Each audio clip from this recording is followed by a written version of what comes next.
नमस्कार दोस्तों, मैं तेजिंदर वालिया अपने सभी देश विदेश के दर्शकों का दीप एक्सप्रेस न्यूज पर स्वागत करता हूं। हमारे व्यूअर्स को ये जानकर खुशी भी होगी कि आज गोपाष्ट अष्टमी है और इस दिन हमारी गौ माता की पूजा की जाती है। दोस्तों, हमने ये प्रोग्राम पूरे 1 बजे शुरू करना था, लेकिन कुछ ना कुछ प्रॉब्लम, जैसे कई बार बिजली की प्रॉब्लम आ जाती है, लाइट की, लेकिन अब लाइट ठीक है, तो इंटरनेट की प्रॉब्लम, दिक्कत बहुत ज़्यादा आ रही है हमारे स्टूडियो में। कहें या हम अपने देश की बात करें या खास तौर पर हरियाणा के अंबाला जिला की बात करें, इंटरनेट की प्रॉब्लम है। जब बीएसएनएल वालों से बात होती है तो वो कहते हैं जी बिजी ज़्यादा है, कुछ इस तरह की बातें। चलिए, देर आए दुरुस्त आए। अब नेट शुरू होने के बाद हम इंतजार की घड़ियां समाप्त करते हुए आज का अपना ये प्रोग्राम आपके सम्मुख लेकर आ रहे हैं, आपके सामने लेकर आ रहे हैं। आज के इस प्रोग्राम में मैं आपको बता दूं, आज हम बात करें गोपा अष्टमी के बारे, जो आज हमारी गौ माताओं की पोजीशन है, उनके बारे हम बातचीत करेंगे। मेरे साथ दो महानुभव जो आज पैनलिस्ट में हमारे साथ हैं, आपके जाने पहचाने चेहरे हैं। राघव जी, जिन्होंने हमारे साथ ये वादा किया था कि वो जल्दी ही आंकड़े लेकर आएंगे गौओं के ऊपर, गौवंश के ऊपर, हरियाणा के जो हैं वो आंकड़े आज ये मेरे हिसाब से जरूर लेकर आए होंगे।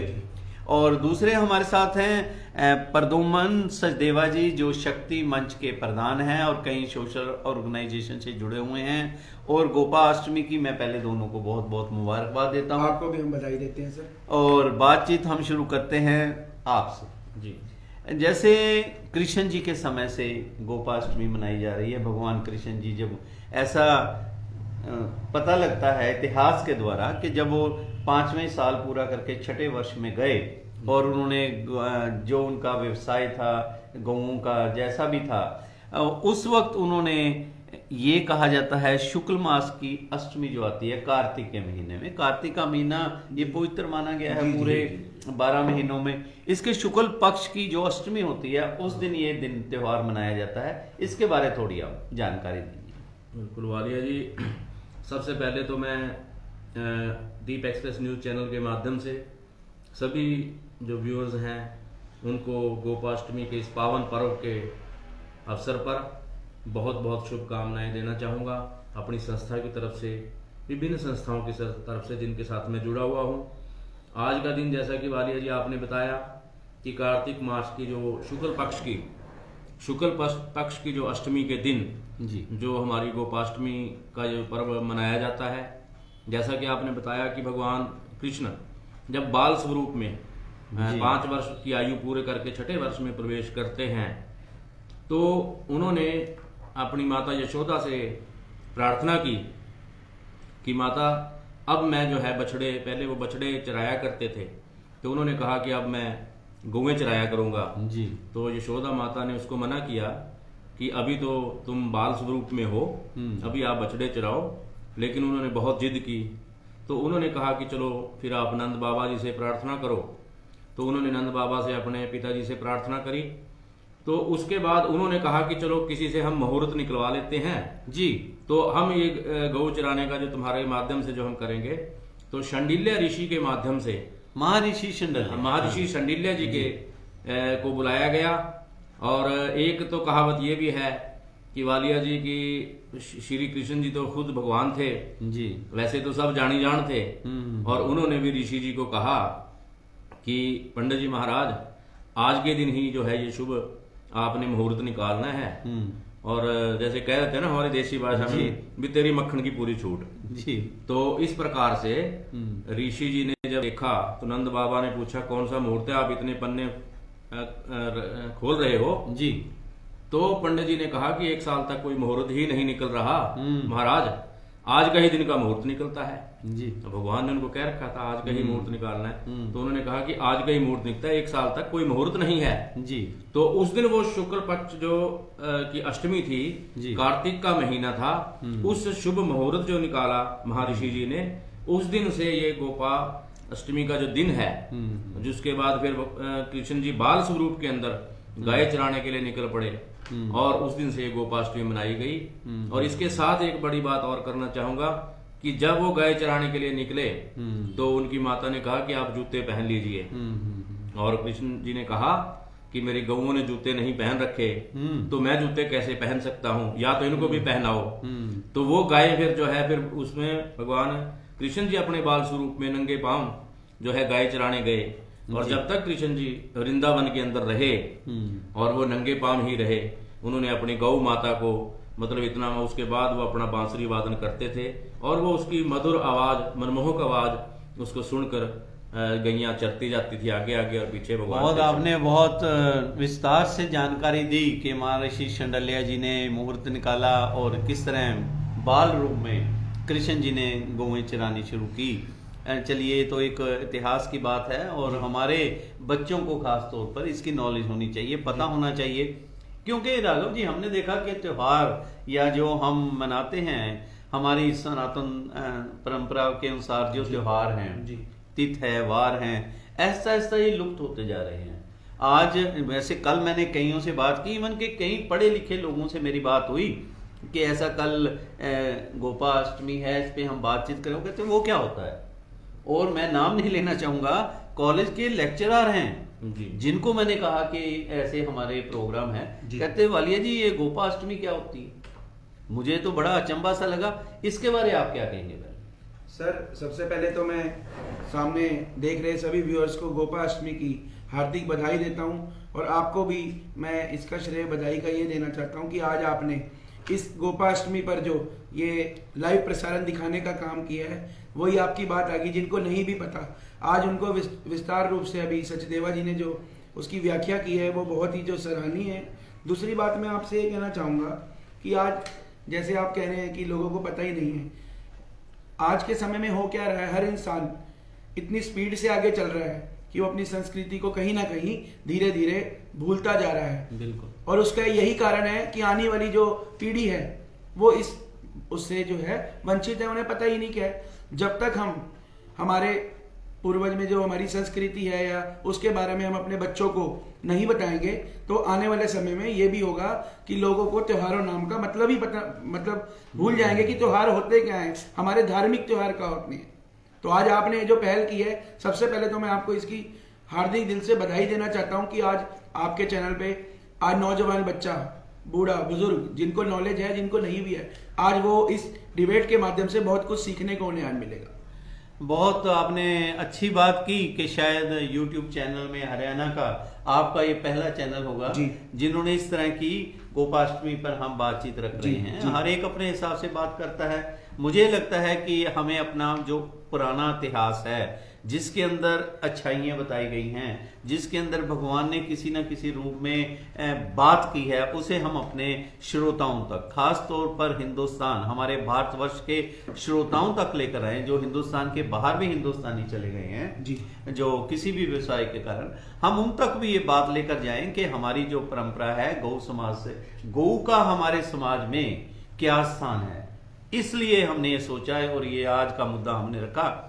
हम बात करेंगे गौ समाज, गौ का जो हम द्वापर युग से कहते हैं, वैसे गौ माता का तो कामधेनु गौ थी, बहुत पुरानी चीजें चली। हमारे इतिहासकार, हमारे जो पूर्वज हैं वो बताते हैं। तो आज तक के पड़ाव में हम आएंगे बातचीत करते हुए जी। तो इसके बारे में आपसे बातचीत करूं, जैसे कामधेनु गौ की हम बात करते हैं और बातें करते हैं, आप क्या कहना चाहेंगे इतिहास के परिप्रेक्ष्य? देखो वालिया जी, मैं एक चीज कहना चाहूंगा जी कि प्राचीन समय से ही हम जी गाय को माता के तौर पे मानते आए हैं जी। हिंदुस्तान के अंदर एक संस्कृति रही है जो हमें सब कुछ देने वाली होती है जी, उसको हमने माता का रूप दिया, उसको माता का नाम दिया। जिस प्रकार हम भारत के अंदर पैदा हुए जी, तो हमने भारत को, इस भारत भूमि को, इसको भारत माता कहकर पुकारा, क्योंकि यहाँ से हम अन्न, जल, हर चीज जो है हम उस माता की गोद में से ही प्राप्त करते हैं, तो हमने उसको भारत माता बोला। इसी प्रकार गाय, प्राचीन समय ही गाय के हर चीज के अंदर, चाहे वो गाय का दूध हो, चाहे उसके हम घी, मक्खन, छाछ कुछ भी निकालें, और यहाँ तक कि गौमूत्र, यानी गाय का हर अंग और हर जो चीज वो हमें प्रदान करती है वो गुणकारी है जी। इसलिए हमने गाय को माता का रूप दिया। जी। और प्राचीन समय से ही ये माना गया कि जैसे हमारे सनातन धर्म में मान्यता है कि 33 करोड़ देवी देवताओं की, तो ये माना गया कि एक प्रकार से जिस प्रकार हम सभी देवी देवताओं के गुण देखते हैं, उसी प्रकार 33 करोड़ देवी देवताओं के यदि गुणों को हम समाहित कर दें तो वो गाय माता के अंदर हमने 33 करोड़ देवी देवताओं का वास माना। इसीलिए शुरू से लेके आज तक जो है आदिकाल से हम गाय को एक पूजा करते आ रहे हैं, उसको एक माता का दर्जा हमने दिया है। तो ये हमारी प्राचीन काल से उसके अंदर चाहे वो भगवान श्री कृष्ण के माध्यम से उसके गोपाष्टमी के तौर पे आज के दिन को मनाया जाता है। हम ग्रामीण पृष्ठभूमि में रहे हैं वालिया जी, हमारे बुजुर्ग स्वयं उनकी इच्छा रहती थी कि कम से कम हम गाय में, क्योंकि आज तो शहरों के अंदर स्थान का अभाव है, लेकिन हमारे पिताजी ने भी, हमारे बुजुर्गों ने घर में एक गाय अवश्य रखी। और हमारे पिताजी की तो एक इच्छा रहती थी कि मैं अपना जो दूध के लिए तो मैं एक गाय रखूंगा ही रखूंगा। तो इस प्रकार की भावनाएं हमारे प्राचीन समय में लोग अपने घरों में उनको रखते थे, उनकी सेवा भी करते थे। और एक माँ जैसे अपने बच्चे को सब कुछ देती है, वो सब कुछ हम उस गाय से प्राप्त करते थे। एक चीज जो मैं दोनों भाइयों से ही बात करूंगा, आपने कहा हमारे पिताजी, पूर्वजों की हम बात करते हैं, उन्होंने जब तक वो रहे उन्होंने गौ माँ रखी, आप बच्चे थे, आप लोगों को दूध भी पिलाया। लेकिन अब आज के परिप्रेक्ष्य की हम बात करें, आज के समय की बात करें, हम बुजुर्गों की एग्जाम्पल तक ही देते हैं। हमारे बच्चे हमें क्या कहेंगे कि पापा आपकी गौ कहाँ है, आपने गौ के लिए क्या किया। और हमारे, इससे पहले कि मैं आपके पास आज की बात करें, आज के संदर्भ में गौ माता की क्या पोजीशन है, हमारे बहुत से श्रोता जुड़े हुए हैं। और आशीष तनवर ये लिख रहे हैं, नमस्कार तेजिंदर सिंह वालिया जी, सर जी हमारी संस्कृति को हम ही नजरअंदाज करते हैं क्योंकि हम अपने रीति रिवाज अपनाने में शर्म महसूस करते हैं, क्योंकि मन में एक बात होती है कि लोग क्या कहेंगे। बहुत बड़ी बात है तंवर जी, बिल्कुल सही कहा आपने कि हम लोग खुश होते हैं हमारे बुजुर्गों ने ये किया, हम क्या कर रहे हैं, हम करने के लिए शर्म महसूस करते हैं।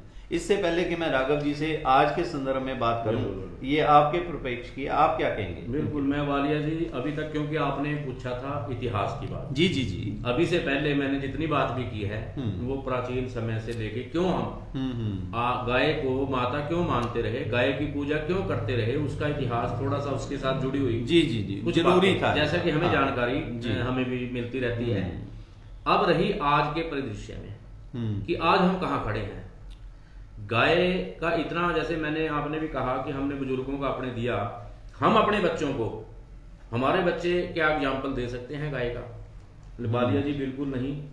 आज के समय में ठीक है, हमें कहने के लिए गाय का एक बात करना बहुत अच्छे लग रही है, लेकिन जो वर्तमान समय में जो गाय की दशा है वो उतनी ज्यादा अच्छी नहीं है। जिस प्रकार हमारे घरों के अंदर पुराने बुजुर्गों की, माता पिता की जो सेवा भाव है बच्चों में कम होता जा रहा है, मुझे कहीं ना कहीं ऐसे लगता है कि इस माँ की सेवा का भी कहीं हमारे अंदर, समाज के अंदर भाव कुछ कम होता जा रहा है। तो आज वर्तमान में और आज के दिन, आज हम गोपाष्टमी के दिन बैठे हैं, हम सकारात्मक बात करेंगे, लेकिन उसके साथ उसके उस पहलू को जरूर छुएंगे कि कहीं ना कहीं अगर हमारी इस गौ माता की कोई दशा ऐसी है, अगर उसके ऊपर कि विचारणीय है, उस पर चिंतन करने की जरूरत है और समाज को भी उस पर सोचने की जरूरत है, तो वो विषय जो है हम जरूर चर्चा करेंगे कि वर्तमान में उसकी क्या दशा है। बहुत बढ़िया आपने बात की। इससे पहले कि मैं आपकी तरफ आऊं, हमारे राजिंदर सिंह हैं, हमारे व्यूअर्स हैं, वो एक बहुत अच्छा सा मैसेज दे रहे हैं, मैं वो पढ़ना चाहूंगा जरूर। वो कह रहे हैं, गाय ने केला देखकर मुंह मोड़ लिया, महिला ने गाय के सामने जाकर फिर उसके मुंह में केला देना चाहा, लेकिन गाय ने केला नहीं खाया, पर महिला केला खिलाने के लिए पीछे ही पड़ी थी। जब महिला नहीं मानी तो गाय सिंग मारने को हुई। महिला डरकर बिना केला खिलाए चली गई। महिला के जाने के बाद पास खड़े सांड ने पूछा, वह हमने इतने प्यार से केला खिला रही थी, आपने केला क्यों नहीं खाया? और उसे डराकर भगा दिया। गाय बोली, प्यार नहीं, ये उसकी मजबूरी थी। आज एकादशी है, महिला मुझे केला खिलाकर पुण्य कमाना चाहती है, वैसे यह मुझे कभी नहीं पूछती। गलती से उसके मकान के आगे चली जाती हूं तो डंडा मारकर मुझे भगा देती है। प्रेम से सूखी रोटी भी मिल जाए तो अमृत तुल्य है। जो केवल अपना भला चाहता है वह दुर्योधन है, जो अपनों का भला चाहता है वो युधिष्ठिर है, और जो सबका भला चाहता है वह कृष्ण है। और अर्थात कर्म के साथ साथ भावनाएं भी महत्व रखती हैं। राजेंद्र जी, आपने बहुत एक अच्छा मैसेज दिया, आपका शुक्रिया। आप हमारा प्रोग्राम देखते हैं और आगे भी आप इसी तरह बातचीत करते रहेंगे। मैं आपकी तरफ जी आज के संदर्भ में जी अगर हम गाय माता की बात करें, आज जैसे गोपाष्टमी है, आप देखेंगे कई गौओं के हार भी डाल रखे हैं, कोई जैसे केले की एक एग्जांपल दी। आज के दिन भी अगर हम अपने शहर की बात करें तो शहर में आपको क्या लग रहा है? उसमें हम लोग जिम्मेवार हैं, प्रशासन जिम्मेवार है, अधिकारी जिम्मेवार हैं, पॉलिटिकल पार्टियां जिम्मेवार हैं, राजनीतिक दल जिम्मेवार हैं, हर एक तरह का ये जो चल रहा है। इससे पहले कि आप अपनी बात प्लीज पहले आप अपनी बात रखें, फिर मैं आपको एक क्लिपिंग दिखाऊंगा आप दोनों को, उससे आप जजमेंट कीजिए कि ये गऊ के संदर्भ में क्या हो रहा है। वालिया जी, मुझे अब आज तो वैसे तो आज गोपाष्टमी है तो हमें पॉजिटिव बात करनी चाहिए, लेकिन आज के जो हालात हैं उसको देखकर मुझे बहुत जो दुखी मन से कहना पड़ रहा है। जो आज गौ माता की दुर्दशा है हमारे प्रदेश में, हमारे शहर में, वो किसी से छुपी नहीं है। बड़े बड़े दल कह लो, संस्था कह लो, या सभी आ जाते हैं उसमें। वो अपनी राजनीतिक रोटियां सेकने के लिए जो है गौ माता का इस्तेमाल करते हैं। जी, अभी मैं अंबाला से आपके चैनल पे अभी आ रहा था जी, मैंने हाल ही में जो नजारा देखा है ना, अगर मैं वो आपको दिखा दूं तो जो गौ भक्त होगा ना, सच्चा गौ भक्त, उसके आंखों में से पानी निकलने का काम होगा। तो ऐसा क्या हुआ जो आप बता रहे हो? मैं आपके चैनल पे डिबेट के लिए आ रहा था, तो कुदरती आज चलो परमात्मा कहते हैं कि मेन रोड से आने की बजाय कि आप, वो कहते हैं ना किसी की चीज को उजागर करना हो, परमात्मा अपने आप रास्ता देता है। तो आज मैं नेशनल हाईवे से ना होता हुए मैं अंबाला मिलिट्री एरिया से होते हुए वाया जंगली आपके आ रहा था जी। मैंने वहां देखा कि काफी गायें खड़ी हैं वहां पर, चक्करें चल रही, सब कुछ हो रहा है। तो जब मैंने देखा जंडली के रामबाग जो जहां पर मुर्दा घर है जी, उसके साथ एक गार्बेज पॉइंट बनाया गया है सरकार द्वारा। वहां पर जो है गायें जो है हमारी गौ माता, जिसको लेकर हम बड़े बड़े पुतले फूंक देते हैं, उनके नाम पर राजनीति करते हैं, अपनी रोटियां सेकने का काम करते हैं जी, वो गौ माता कूड़ा खाने पर मजबूर है। वहां कोई रोकने वाला नहीं, कोई टोकने वाला नहीं। उसके बाद साथ एक और चीज जोड़ूंगा, वहां जो जेसीबी मशीन जो कूड़े को इकट्ठी करती है, जैसे ही उसने कूड़ा इकट्ठा करने लगा, गौ माता हटी नहीं, उसने हल्की सी टक्कर मारी। तो उसका जिम्मेवार कौन है? जेसीबी मशीन वाले ने। मैं आपको अभी, अगर आप मुझे इजाजत दो, मैं अभी वीडियो दिखाना चाहूंगा अपने मोबाइल, बिल्कुल है मेरे पास, और मैं उसको लेके कंप्लेंट भी करूंगा कि अब कहां गए संस्थाओं वाले गौ रक्षा के नाम पर राजनीति करने वाले। देखिए परलोमन जी, एक बहुत बड़ी बात कह रहे हैं कि ये हमारे स्टूडियो में इंटरव्यू के लिए, आज के लाइव प्रोग्राम के लिए आ रहे थे, और इन्होंने रास्ते में जंडली के पास कुछ देखा और इन्होंने वो क्लिपिंग की है, जो हमें नहीं पता क्लिपिंग ये क्लिपिंग मैंने राजनीति करने के लिए नहीं की, सिर्फ आंखें खोलने के लिए कि देख लो संस्था वालों, जिसके नाम पर आप वो करते हो। ये देखिए, इसको ऑन करके, हाँ प्लीज देखिए, ये क्लिपिंग हमारे राघव जी ने आज ही आते समय कुछ देर पहले की ये क्लिपिंग है जो इन्होंने बनाई है, और इनका कहना है कि इसके अंदर आप देख सकते हैं कि आज हमारी गौ माता की क्या हालत है, कैसे चल रहा है। ये हमारी गौ माता की जो गंदगी पूरे शहर की यहाँ पर पड़ी है, उसकी आपने हालात देखे, और आपने देखिए ये जेसीबी मशीन के साथ। और प्रदुमन जी, अभी आपने ये देखा जो जी, इसके बारे आप क्या कहेंगे? एकदम मन भर सा आता है जी। ये बहुत ही, जिसको कह सकते हैं, और आज के दिन ये एक उदाहरण है। मैं वालिया जी पिछले काफी दिनों से ये देख रहा हूँ, इस प्रकार की जो चीज है, इस गाय माता के साथ जो व्यवहार चल रहा है, हम पिछले कई वर्षों से प्रशासन से लगातार ये मांग करते रहे हैं कि इस जो गोवंश है, जो सड़कों पे लाचार घूम रहा है, भूखा घूम रहा है, मजबूर हो रहा है कि वो जो है इस प्रकार पॉलिथीन के अंदर मुंह मार के जी। जो अपना पेट भरने के लिए भूख से मरने के कगार पर है। और जैसा कि राघव जी ने जो अभी ये वीडियो दिखाई है, ये बहुत ही एक मार्मिक जो बस्ट जिसको हम कह सकते हैं कष्टदायक है, जिसको देख के आज के दिन हमें अपने आप पे चिंतन करने के लिए, सोचने के लिए जो मजबूर करती है। और प्रशासन को भी जो मजबूर मतलब इसको होना चाहिए, आंखें खुलनी चाहिए कि आज हम कम से कम, जब सारी दुनिया को पता है कि गोपाष्टमी का दिन कार्तिक मास की अष्टमी को ये आएगा, तो क्या उससे पहले क्या ये नहीं बंदोबस्त हो सकता था? चलो भले ही एक दिन के लिए सही, जैसे केले वाली आपने वो राजेंद्र सिंह जी की बात सुनाई कि एक दिन के लिए उसने केला खिलाया। मैं तो कहता हूँ क्या आज के दिन कम से कम प्रशासन को ये नहीं चाहिए था कि कम से कम वो जो गाय है हमारी माता जिसको हम कहते हैं जी, कि कम से कम उसके साथ ऐसा व्यवहार ना हो। आपने बिल्कुल ठीक बात की। और मैं आपकी बात आपसे बात करता हुआ जी विशा कि हमारे एक विनू अग्रवाल हैं, इनकी ब्रिगेड बनी हुई है, वे लिख रहे हैं आज लोग खाना खिलाएंगे, फोटो लेंगे और उसके बाद क्या होता है सब जानते हैं। गौ माता की हर और निरादर ही निरादर है, इसमें कमी तो आई ही नहीं। इस तरह की बातें हैं।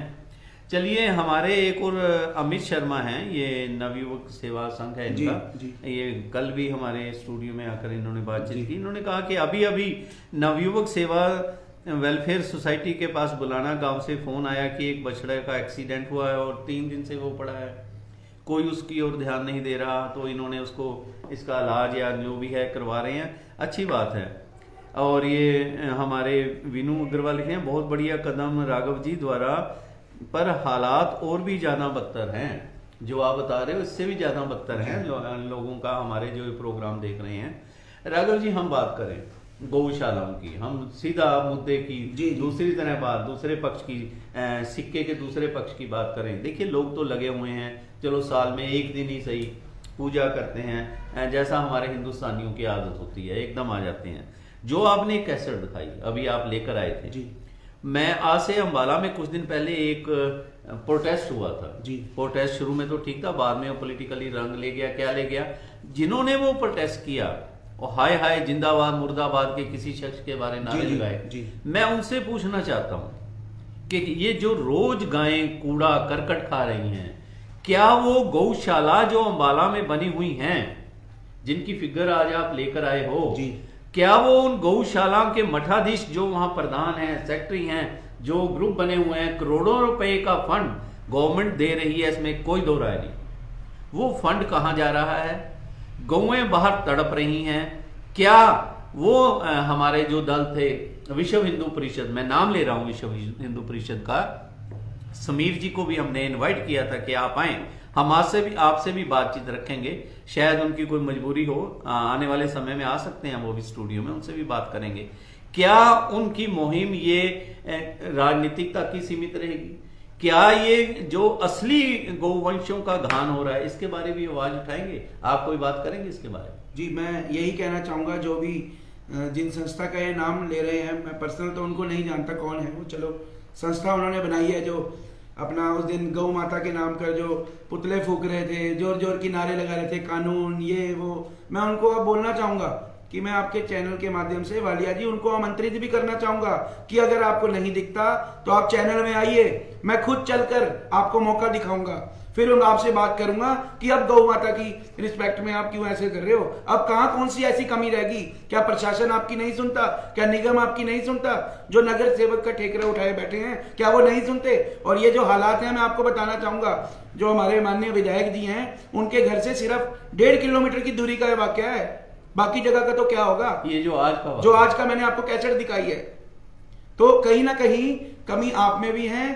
जो संस्था वाले जो बोलते हैं कि गौ हमारी माता है, हम गौ माता के लिए कुछ भी कर देंगे, ये कर देंगे, वो कर देंगे, भाई साहब आप राजनीति करनी छोड़ दीजिए। मैं किसी व्यक्ति विशेष को नहीं कह रहा, मैं सभी के लिए कह रहा हूं कि इस तरह की राजनीति की रोटियां मत सेकिए। गौ हमारी माता है। मैं छोटा सा एक लाइन और बोलना चाहूंगा वालिया जी, कि हम कह देते हैं कि हम अमरनाथ जी जा रहे हैं या तीर्थ यात्रा करके आएंगे, हमें पाप के भोग से खत्म होके हमें पुण्य मिलेगा। मैं आज आपको बताना चाहूंगा कि गौ माता की सेवा करने का मतलब है 4 धाम की यात्रा करना। गौ माता वो है जिस तरह एक माता अपने बच्चे का ख्याल रखती है। कभी भी आप नोट करना कि गौ माता, कभी कोई छोटा बच्चा जा रहा हो या कोई बड़ा जा रहा हो, कोई अनहोनी होनी हो, सबसे पहले गौ माता आगे आकर अपने ऊपर उस जो भी कुछ होना होता है गलत, उसको अपने ऊपर लेती है। तो ऐसे में मैं अपने आप को भी बीच में गिनूंगा कि हम कर क्या रहे हैं। क्या ये मुद्दा सिर्फ राजनीति तक रह गया? क्या हम अपनी मां की रक्षा नहीं कर सकते? मैं आमंत्रित करता हूं सभी संस्थाओं को, मैं साथ आपके चलूंगा। मैं अंबाला से यहाँ आया हूं, अंबाला कैंट से अपना आपके स्टूडियो तक 10-12 किलोमीटर का सफर है। ऐसा कोई चौक नहीं है जहां गाय नहीं हो। आप एक क्लिप की बात करते हो, मैं आपको 10 क्लिप पे दिखाने को तैयार हूं। नहीं, बहुत बढ़िया आपने बात की। और आप पहले पंचकुला से भी हमने आपको इनवाइट किया था, अब आज आप अंबाला कैंट से आए हो। हमारे इससे जो मुद्दा है उस पर हम बात करें। मिस्टर हनी रैना है, ये लिख रहे हैं, वालिया जी आज भी कृष्ण गो सेवा समिति के अध्यक्ष मोनू चावला और उनकी टीम ने और मैंने भी उनके साथ मिलकर मुझे सौभाग्य प्राप्त हुआ। हमने गो अष्टमी के दिन चारा डालने का काम किया है। बेसहारा गोवंश दिखावा नहीं काम करते हैं। मैं ये एक बात कहूंगा दोनों भाइयों जी और रैना जी आपसे भी कि आज गोपाष्टमी है। आपने कहा कि आप मोनू जी के साथ आपने आज चारा डाला। 365 दिन होते हैं, एक दिन हम इतना कुछ चारा मान लो डाल देते हैं। तो मेरा ये कहना है कि अगर जिस तरह आज आपने गौ माताओं का ख्याल रखा, इस तरह 12 महीने 30 दिन ध्यान रखने की जरूरत है और आप इसके ओर ध्यान देंगे। हमारे सोहन आर्या जी हैं, फिर मैं आपकी तरफ आता हुआ पदुमन जी। बहुत से साथी हैं, बहुत कुछ लिख रहे हैं। हमारे सोहन आर्या लिख रहे हैं, सिटी के सब प्रबुद्ध लोग समय रहते प्रशासन विधायक से मिलकर शहर की समस्याओं के बारे गौ और गौशालाओं की हालत के बारे क्यों नहीं विचार विमर्श करते, समस्याओं का हल करते। आम आदमी शहर के जाने माने बुद्धिमान अगुआ लोगों पर ही विश्वास करता है। क्या लोगों को आगे नहीं आना चाहिए? सोहन आर्या जी आपने बिल्कुल ठीक कहा, बुद्धिमान लोग ही बुद्धिमान लोगों को चुनते हैं जो विधायक बनते हैं, एमपी बनते हैं। अब फिर तैयार हो आप, बुद्धिमान लोग फिर तैयार हैं बुद्धिमान लोगों को चुनने के लिए। अगर नगर परिषद का भी इलेक्शन आ रहा है, हम चलो आज वो विषय नहीं है। तो जो हम बात कर रहे हैं गौ माता की, जो इन्होंने कहा और ये हालात हो गए, इसके बारे आप क्या कहेंगे? बिल्कुल वारिया जी, जो राघव जी ने बताया कि इन्होंने कहा कि ये तो एक क्लिप दिखाई, इन्होंने एक उदाहरण दिया। और अभी इससे पहले आपने एक संदेश पढ़ा था, हमारे मित्र हैं हनी रैना जी का। उन्होंने कहा कि आज उन्होंने जाके मोनू चावला जी के साथ श्री कृष्ण गो जो कृष्णा संस्था बनी हुई है इनकी, उसके माध्यम से, उसके बैनर तले मैं इनको तो साधुवाद करना चाहूंगा कि हनी रैना जी, मोनू चावला जी जो सेवा कर रहे हैं। और दूसरा वालिया जी, आपने कहा कि ये सेवा हमारी हमेशा होनी चाहिए। इनके बारे में तो मैं ये कह सकता हूँ कि जो ये संस्था है इनकी जी, ये निरंतर सेवा, कोरोना के दौरान भी जो है ये चारा डाल इनको खिलाने का काम करता रहा, बुलाए भी थे। लेकिन मैं हनी रैना जी को और आपको चैनल से माध्यम से भी और व्यूअर्स को, अभी मैंने वो वीडियो भी देखी जहां हनी रैना जी और मोनू चावला जी चारा खिला रहे थे जी। उस दृश्य को यदि ध्यान से देखा जाए, जिस स्थान पे, ये तो ठीक है बेचारे अपनी सेवा करने के लिए जहां गए मिली वहां पहुंच गए, लेकिन जहां ये चारा डालने गए उससे पहले वो गाय क्या कर रही थी? वहां पे पॉलिथीन पड़े थे, वहां पे कचरा पड़ा हुआ था, वो कचरा खा रही थी। ये नहीं है कि वो बहुत अच्छी जगह पे उनको कहीं बैठी हुई थी पेड़ के नीचे छाया में और वहां पे इन्होंने, वो पहले कचरा खा रही थी, फिर भी साथ में कहीं जो गाय थी वहां जहां हनी रैना जी और उनको चारा डाल रहे थे, वो बेचारी उधर फिर भी खा रही थी कचरा।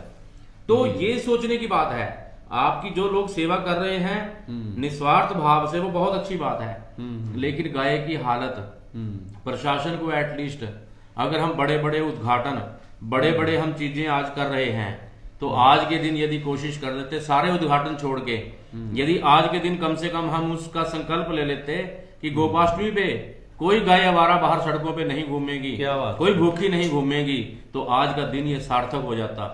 लोगों को भी लगता, प्रशासन और सरकार जो है इसकी तरफ चिंतित है अपने गऊ के प्रति। लेकिन आज भी गऊ हर चौक पे, जैसे राघव जी ने बताया कि कैंट से आते हुए 10 जगह पे, हर चौक और चौराहे पे अंबाला क्लब है, कितना प्रतिष्ठित स्थान है, उसके पास जाके देखो, इनको के पास जाके पूरी, हम गौशाला नहीं वर्ड यूज कर सकते उसको, वो बेचारी बेसहारा गौशाला बड़ी बड़ी है वहां पे, वो लाचार गऊओं की गौशाला बड़ी बड़ी है, वो वहां पे बैठी रहती हैं बेचारी। गंद के खाने को मजबूर होना पड़ता है उनको। तो ये स्थिति वालिया जी बहुत ही दयनीय है, विचारणीय है। इसके ऊपर आज गोपाष्टमी के दिन हमें चिंतन करने की जरूरत है, मनन करने की जरूरत जी है।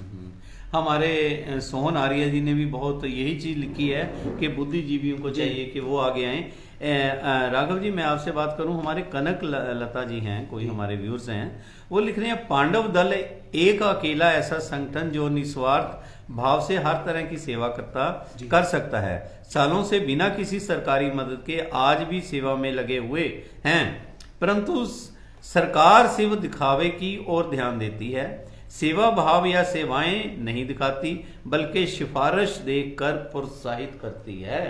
ये देखिए, सिफारिश देकर प्रोत्साहित करती है, बहुत बड़ी बात है कनिका जी आपकी। और हनी रैना जी भी साथ में लिख रहे हैं, महीने में 4 बार होता है श्री कृष्ण गौ सेवा समिति द्वारा और इलाज 24 घंटे चालू रहता है। वालिया जी, बहुत अच्छी बात है। और हमारे और से व्यूअर्स हैं, हम उनकी बात भी लेंगे। जी राघव जी, मैं आपकी तरफ आता हुआ कि आपने कहा था कि मैं कुछ आंकड़े लेके आऊंगा, सरकारी आंकड़े। देखिए, तथ्य के आधार पर होने चाहिए। बिल्कुल जी, बिल्कुल। जो आप बात करेंगे वो आपकी अपनी बात हो। बिल्कुल बिल्कुल, ठीक है, जो आप बात कर रहे हैं आपकी अपनी बात है। लोग उससे कितना सहमत होते हैं, हमारे व्यूअर्स कितना सहमत होते हैं, ये एक देखने की बात है। जो सरकारी आंकड़े जो आप लेकर तथ्यों के आधार पर हैं, बिल्कुल सर, बिल्कुल, उसके बारे में आप कुछ बताएंगे? देखिए सर, जो मैं आंकड़े सब रिकॉर्ड होता है आपके पास, जो मैं बोलूंगा, और अगर किसी को उसमें कोई आपत्ति लगे या कि झूठे आंकड़े हैं, तो मैं आप सभी को यही कहना चाहूंगा कि उसकी आज एक जीरोक्स कॉपी में दीप एक्सप्रेस न्यूज चैनल में देकर जाऊंगा।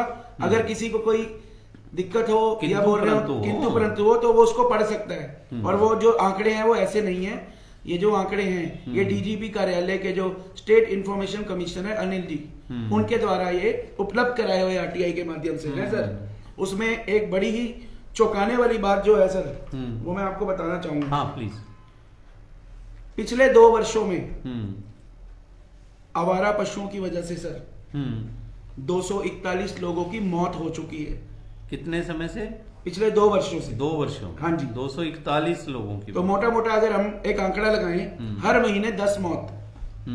ये वो डाटा है जो पुलिस के पास रजिस्टर्ड में रिकॉर्ड है। प्रदुमन जी, सुनने वाली बात है, 241 लोगों की 2 साल में जानवरों के साथ आवारा पशुओं की वजह से मौत हो गई, जो ना पूरा होने वाला एक घाटा है परिवारों को। अगली बात सर, उस आंकड़े की तरफ कोई इंफॉर्मेशन नहीं दी गई जिनका पैर टूट गया, जो दिव्यांग हो गए, जिनकी आंख पे चोट लगी। ये तो उसकी तो लिस्ट बड़ी लंबी है। हाँ। जो लिखित में है वो ये है कि 241 लोग। उसके बाद सर हम आ जाते हैं आगे। सरकार दावा करती है कि हमने टास्क फोर्स बना दी। ठीक है, सरकार ने बनाई।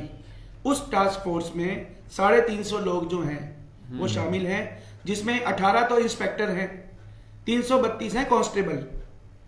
उसके बाद भी गो तस्करी नहीं रुक रही। उसके बाद जो सबसे एक हैरान करने वाली मैं अगली लाइन बोलूंगा सर, पिछले 5 वर्षों में जो गो सेवा आयोग है, जो सरकार का ही अंग है, उसका जो फंड था वो 45 लाख रुपए से पिछले 5 वर्षों में 30 करोड़ रुपए हो गया सर। 30 करोड़।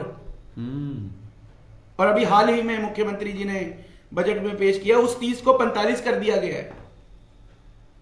प्रदेश में पंजीकृत व गैर पंजीकृत 578 गौशाला हैं सर, जिसमें 4 लाख गौ जो हैं, 4 लाख हमारी गौ माता जो हैं वो एक रिकॉर्ड में हैं। और लगभग 1.5 लाख आवारा घूम रही हैं, ठंड में ठिठुर रही हैं, कचरा खाने को मजबूर हो रही हैं, दर बदर की ठोकरें खा रही हैं। तो मैं पूछना चाहूंगा उन संस्था से भी, गौशाला वालों से, कि आखिर ये पैसा कहां जाता है?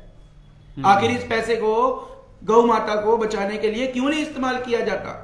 आज बड़े दुख के साथ मुझे कहना पड़ रहा है, बड़े बड़े लीडरों के आप ट्विटर अकाउंट खोलिए, किसी राजनीतिक पार्टी का नाम नहीं लूंगा, उनके फेसबुक खोलिए कि सभी देशवासियों प्रदेशवासियों को गोपाष्टमी की हार्दिक शुभकामनाएं। अरे भाई साहब, ये शुभकामनाएं या एडवर्टाइजमेंट देखने से कुछ नहीं होगा। सड़कों पे निकलिए। जितना काम, मैं आपकी बात बीच में रोक रहा हूं सदेवा जी, जितना हम एड के ऊपर खर्च कर रहे हैं, एड के ऊपर, इतना अगर हम गौओं के ऊपर खर्च कर दें तो कल्याण ना हो जाए। बिल्कुल सर। आप बात आगे रखिए, फिर हम जी। उसके बाद मैं आपसे बताऊं, कि सिरसा में 2018 का, थोड़ी पीछे इसलिए ले रहा हूँ कि वो बड़ा ही जो था गर्म होता है, मैं बताना चाहूंगा गौ माता से जुड़ा हुआ। वालिया जी, सिरसा में 2018 में 10,778 जो गौवंश है वो मर गए थे एक ही गौशाला एक ही गौशाला में। तब सरकारें कहाँ थी, तब संस्थाएं कहाँ थी? मैं यहाँ इसको और चीज बड़ी कर दूं कि पिछले एक साल में, आप तो सिरसा की बात जी। कर रहे हो राघव जी, अंबाला शहर की अगर हम बात करें, अंबाला कैंटो शहर की गौशालाओं की, अंबाला जिला के, तो उसका भी रिकॉर्ड उपलब्ध नहीं है मेरे पास। कई आंकड़े लोग लेकर आए थे, जी, जी। लेकिन मैं नहीं चाहता कि कोई किरकिरी हो किसी की, जी। शायद क्योंकि मैं पैरेलल लेके चलना चाहता जी। हूँ। जैसे आपने तथ्य दिए, इस तरह का कोई तथ्य होगा मैं जरूर रखूंगा। उनका ये कहना है कि गौवंशों के साथ या गौ माताओं के साथ जो हाल हो रहा है, उनका तो यहाँ तक लोगों का आरोप है कि जो सड़क पर गौएं या गौवंशी घूमते हैं, जानवर घूमते हैं, कुछ लोग उनको कुछ ना कुछ ऐसी चीज खिला देते हैं जिससे वो तड़प तड़प कर मर जाते हैं, उनकी तस्करी की जाती है। उनकी तस्करी की जाती है। अभी मेरे पास एक और मैसेज आया, हन्नी रैना का है। आपके स्टूडियो के बाहर ही इलाज चल रहा है, आप देख सकते हैं वालिया जी अभी भी। रैना जी, कौन सी जगह चल रहा है? मैं अभी अपनी टीम को वहां भेज सकता हूं, अगर आप प्रॉपर स्थान बता दें कि वहां पर आप इलाज कर रहे हो। सदेवा जी, मैं आपके पास आऊं, हमारे राजिंदर सिंह हैं, हमारे एक जो श्रोता हैं, वो एक आपकी तरह एक डाटा दे रहे हैं जी। क्या आप शाकाहारी हैं तो यह सच आपको चौंका सकता है। उनका हेडिंग है ये हमारे व्यूअर्स के लिए। भारत में कुल 3600 बड़े कत्ल खाने हैं जिनके पास पशुओं को काटने का लाइसेंस है, जो सरकार ने दे रखा है। राजिंदर जी बिल्कुल ठीक है, 3600 बड़े कारखाने हैं, तभी भारत दूसरे नंबर पे और पहले नंबर पे पहुंच गया बीफ के व्यापार में। अगर 3600 बड़े कारखाने, अगर राजिंदर जी ये भी बता देते ये कारखाने किनके हैं तो थोड़ा सा हमारे व्यूअर्स को जानकारी अच्छी तरह से मिल जाती। वो कह रहे हैं इसके अलावा 40,000 से अधिक छोटे मोटे कत्लगाह हैं, कत्लगाह ही कहेंगे कत्ल खानों को हम, जो गैर कानूनी ढंग से चल रहे हैं, कोई कुछ पूछने वाला नहीं, जहां हर साल 4 करोड़ पशुओं का कत्ल किया जाता है। 4 करोड़, जिसमें गायें, भैंस, सुअर, बकरा, बकरी, ऊंट आदि शामिल है। मुर्गियां कितनी काटी जाती हैं इसका कोई रिकॉर्ड ही नहीं है। ये एक बहुत बड़ी जानकारी दे रहे हैं। भारत के 30% लोग मांसाहारी हैं, जो रोज मांस खाते हैं और सब तरह का मांस खाते हैं। मांस के अलावा दूसरी जो चीज कत्ल के प्रभाव प्राप्त की जाती है वो है तेल। इसे टेलो कहते हैं, जिसे गाय के मांस से जो तेल निकलता है उसे बीफ टेलो, जो सुअर के मांस से जो तेल निकलता है उसे पॉर्क टेलो। इस तेल का सबसे ज्यादा उपयोग चेहरे में लगाने वाली क्रीम बनाने में होता है, जैसे fair and lovely, pounds, Emami cream, इस तरह की बात है। यह तेल क्रीम बनाने वाली कंपनियों द्वारा खरीदा जाता है और जैसा कि आप जानते हैं मद्रास हाई कोर्ट में श्री राजीव दीक्षित जी ने विदेशी कंपनी फेयर एंड लवली के खिलाफ केस जीता है, जिसमें कंपनी ने खुद माना था कि फेयर एंड लवली में सुअर की चर्बी का प्रयोग होता है। चलिए, इस तरह की कई बातें हैं। भारत माता की जय लिख रहे हैं, तो इसके बारे आप क्या? बिल्कुल वालिया जी, जिस प्रकार से अभी व्यूअर्स ने भी बताया कि इस देश के अंदर कितने वैध और अवैध तौर पे जो है इसके आपने कारखाने वर्ड यूज किया, उन्होंने कत्लखाने वर्ड भी यूज किया, जो हमारे देश के अंदर चल रहे हैं। इसके अलावा बहुत से गौ रक्षक दल हमारे देश में ऐसे हैं कि जो ये काम कर भी रहे हैं, जो अपनी जान को हथेली पे रख के गौ रक्षा का कार्य कर रहे हैं। मैं उन सबको तो सैल्यूट करना चाहूंगा जो लोग गौ रक्षा के लिए निरंतर निस्वार्थ सेवा भाव से ये कार्य कर रहे हैं, दिन रात जो है वो लगे हुए हैं इस काम में, इस चिंता में कि हमारा ये गोवंश किसी तरह से, हमारी जो धरोहर है ये बची रह सके। लेकिन साथ साथ में एक चीज जरूर वालिया जी कहना चाहूंगा कि अगर हम किसी वंश को बचाते हैं जी, तो ठीक है, एक व्यक्ति का फर्ज है उसको गोवंश को बचाना जी, वो भी सामाजिक संस्थाएं प्रयास कर रही हैं जी। अभी राघव जी ने बताया कितने इंस्पेक्टर, कितना फोर्सेज जो है सरकार की तरफ से लगी हुई, कितने करोड़ का बजट भी इसके लिए लगा है। वो उसके अलावा जी सामाजिक संस्थाएं अलग से काम कर रही हैं, तो ये एक गोवंश को बचाने का काम भी कर रही है। लेकिन अब हो क्या रहा है वालिया जी, जो गौ को बचाते हैं कई बार क्या ट्रक भर के आ रहा है, जैसे ही उनको सूचना मिलती है कि आगे कोई गौ रक्षक दल खड़ा है, तो कहीं ना कहीं खेतों में और कहीं गाँव में, कहीं शहरों के किसी एरिया के अंदर उनको ट्रक को अनलोड कर देते हैं, खाली कर देते हैं जी। वो सारे का सारा गोवंश जो है हमारी सड़कों पे आ जाता है। अब सड़कों पे आता है, शहरों में घूमता है, कूड़ा करकट खाने पे मजबूर होता है। उस गोवंश को पालन करने का अगर सरकार ने एक नियम बनाया, करोड़ों रुपए का बजट रखा है, तो क्या उसको पालना करने का, एक तो गौशालाओं को जो है वहां दुधारू पशु ज्यादा हैं और जो दूध नहीं देने वाले वो कम हैं। जो दूध देने वाले नहीं हैं, जो कटने के लिए कहीं जा रहे थे और किसी डर से उनको सड़कों में छोड़ दिया गया, उसकी पालना करने की जिम्मेवारी किसकी है?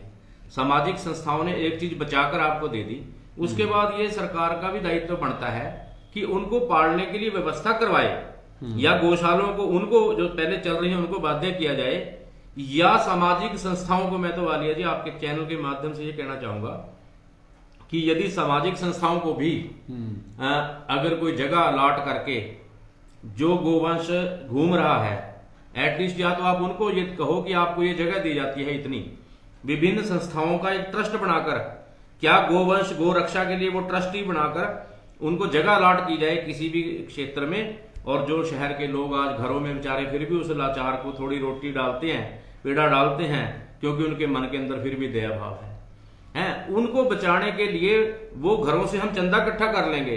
जिन लोगों के अंदर ये भावना है कि हम घर के अंदर चंदा, तो मैं आपको यहाँ हम उनको उस जगह पे जाके चारा डाल के आएंगे। नहीं, सारी संस्थाएं। आपकी बात बहुत बड़ी है। मैं राघव जी आपकी दोनों की बात से थोड़ा सा डिफरेंट है दोनों की बात।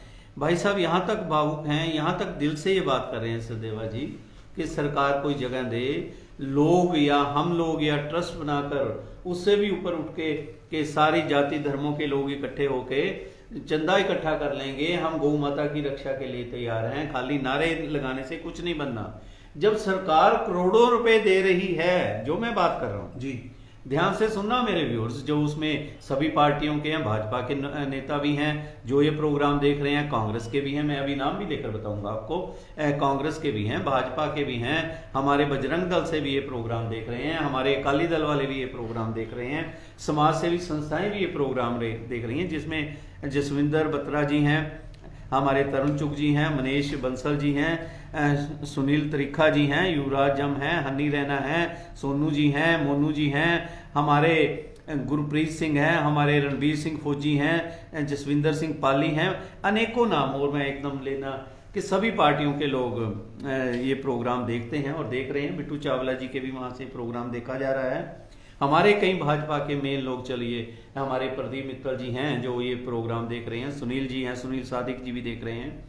मैं सभी का नाम, मेरे कई पत्रकार साथी हैं, सभी का नाम लेते अच्छे नहीं लगते, एकदम फटाफट।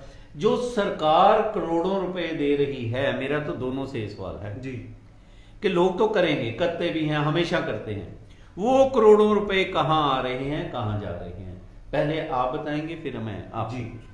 देखिए सर, बात आपने बड़ी सॉलिड बात ये कही है। मुद्दा ही मेन यही है कि जो करोड़ों रुपए सरकार दे रही है, जो बड़ी बड़ी बातें करती है कि हम इस पर नकेल कसने का काम करेंगे, नकेल कसना तो दूर, वो तो जितने पहले आवारा पशु घूमते थे उससे कई गुना मात्रा में बाहर आ गए। अब दूसरी बात आ जाएगी, ये जो सरकार पैसे दे रही है गौ सेवा आयोग को या गौशालाओं को, सर इससे छोटी बात क्या होगी कि जब गौशाला में से दूध बेचने का काम जब हो रहा है, तो ऐसे में उस फंड की बात तो बहुत दूर की बात है जो आ रहा है, दूध तक बेचा जाता है अपने चहेतों को, ट्रस्टी के चहेतों को, ट्रस्टी के रिश्तेदारों को। जब वो उस दूध को नहीं छोड़ रहे, तो उस पैसे का तो आप किस ढंग से कहां इस्तेमाल करेंगे। और लगभग मैं एक और बात कहना चाहूंगा, शायद मैं उसमें गलत भी हूं, आप ज्यादा ज्ञानी हैं सर, जितनी भी गौशालाएं हो गए उसमें कहीं ना कहीं जो कमेटी के ट्रस्टी बैठे हैं वो सरकार से संबंधित रहते हैं। ऐसे में वो अपने निजी लोगों को फायदा पहुंचाते हैं। जो दुधारू पशु हैं उनको तो समय अनुसार सब देते हैं, जो बेचारा बूढ़ी गाय है या सांड है, कुछ भी है, उनको आप लवारिस की तरह छोड़ देते हो वहां पर, उनको जो उनकी दुर्दशा से किसी से छुपी नहीं। ये तो अब दूसरी बात आई है, क्या लोग जो हैं, संस्था है, हमारे जैसे लोग जाते हैं, क्या वहां दान नहीं देते? ये तो सरकार के पैसे को हड़प जाते हैं, उस दान को क्या छोड़ेंगे। जब एक दूध को बेच देते हैं, गौ माता के दूध को बेचने का जो काम करते हैं, तो बाकी तो बात आप छोड़ ही दीजिए सर। इसके बारे में आप क्या कहना चाहेंगे? जो गौशालाओं में, मैं एक चीज अपने व्यूअर्स को और बता दूं, मेरे पास एक कैसेट पहुंची है, वो मैं अभी नहीं दिखाऊंगा जी, जब जरूरत पड़ी जरूर मैं उसको पब्लिक के सामने लेकर आऊंगा। उसके ये है जो आपने दूध बेचने की बात की, गौशाला का सुबह फाटक खुलता है, उसमें ड्रम बड़े बड़े रखे होते हैं, रिक्शा के अंदर ड्रम निकल रहे हैं और घरों में दूध वो दिया जा रहा है। किस किस घरों में वो दूध जा रहा है वो भी हमारे व्यूअर्स ने बना के भेजा है कि इस तरह की बातें कि कभी ये सत्य का दर्पण है, हमारा चैनल सच की बात करता है। और ये देखकर बड़ा दुख हुआ कि कई रईसों के घरों में, भाई साहब मेरी बात ध्यान से सुनना, जी जी, जो वो दूध गौशाला का दूध, उसके बाद साइकिलें कई निकलती हैं जिन्होंने साइकिल के पीछे डोलू टांग रखे हैं उस शख्स ने जो वहां काम करते हैं, वो फिर डोलू एक एक के घर पकड़ा देते हैं।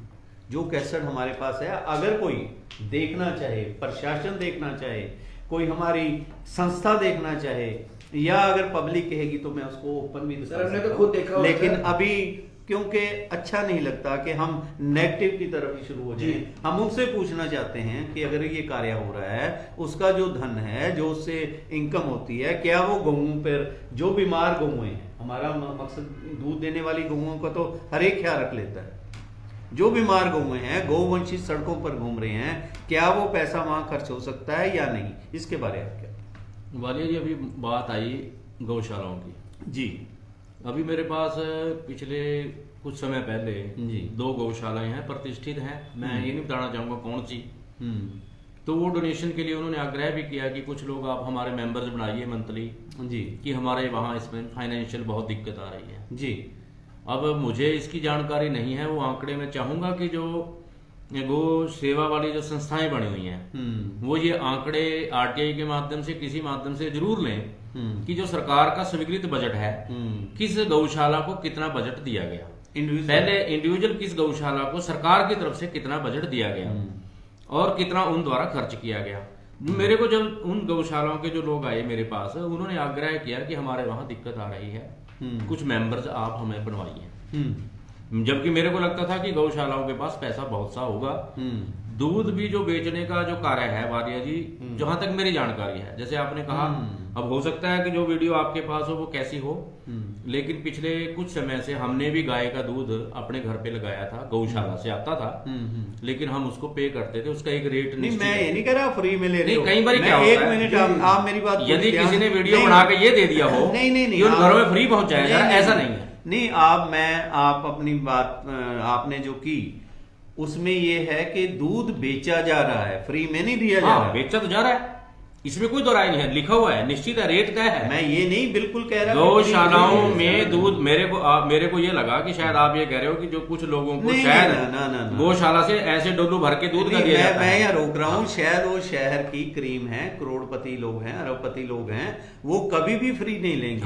वो तो दान करने वाले लोग हैं, जिनका मैं तो सभी को मंदा नहीं कहना चाहिए। अभी पिछले महीने मेरे पास फिर मेरा ये कहना, फिर ध्यान से सुन ले, हमारे व्यूअर्स भी ध्यान से सुन ले, कि जो गौशालाओं में डेयरियां बना रखी हैं, मेरी बात, फिर बीमार गौएं नहीं है वहां पे, होंगी तो बहुत कम मात्रा में जी, जो वहां डेयरियों के रूप में दूध बाहर निकाल कर बेचा जा रहा है, उसमें आपने तो माना कि आपने भी लेते थे, आप पैसे देते थे। मैं तो ये कह रहा हूं कि सभी लोग पैसा देते थे, मैं ये नहीं कह रहा उसमें चलिए आप पहले लेते थे, आप नहीं लेते, जो भी लोग लेते हैं पैसे देते हैं, अच्छी बात है, लेना चाहिए, क्योंकि गाय का दूध मिलता भी कहाँ है भाई। हमारे एक साथी लिख रहे हैं, आशीष तनवर जी, सर कुछ लोग गऊओं को पालते हैं लेकिन घर पर सिर्फ दूध निकालने के लिए रखते हैं, और दूध निकाला और उसको बाहर निकाल दिया, रात को जब दूध फिर आएंगी फिर सुबह दूध निकाल कर फिर छोड़ दिया, इस तरह की बातें हैं।